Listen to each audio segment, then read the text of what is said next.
ওই ব্যাপারে কিছুটা বলবো, ওটার জন্যই আয়াত পড়ছি।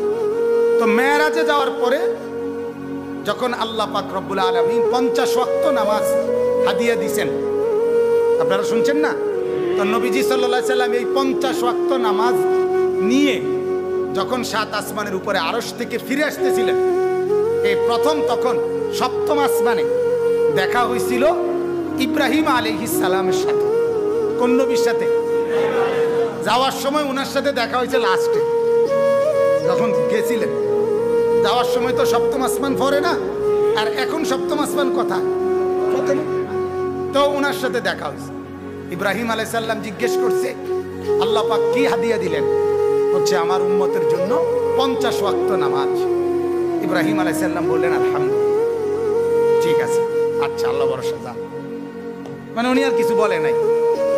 এই 6ষ্ঠ আসমানে, মানে এর পরের আসমান, এখানে এসে দেখা হয়েছে হযরত মূসা আলাইহিস সালাম, এই বনি ইসরাইলের নবী মূসা নবীর সাথে। মূসা আলাইহিস সালাম জিজ্ঞেস করলেন যে কি পাইলেন, হাদিয়া কি দিল? তো বললেন আমার উম্মতের জন্য 50 ওয়াক্ত নামাজ, এটা নিয়ে যাচ্ছে। মূসা আলাইহিস সালাম তখন বলছে আরে রাখেন, আর এদিকে যাইয়েন না, 5ম আসমানের দিকে যাইয়েন না, নিচে নামবেন না, আবার রিটার্ন করেন।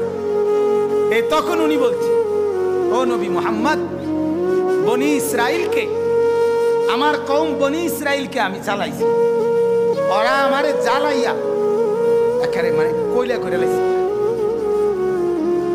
আমি জানি উম্মত সরানি বুঝানি কি কষ্টের কষ্ট।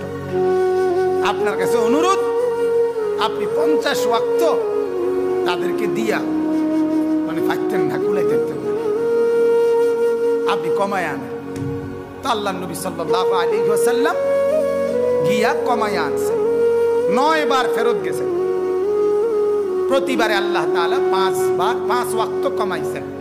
তাহলে কত হইল? 5 নং 45 ওয়াক্ত। 9 বারের পরেও তো আগে তো একবার গেছেই, কথা বুঝছেন? প্রথম একবার গেছিল না, এরপরে আরো গেছে কয়বার? কয়বার হইল? 10 বার।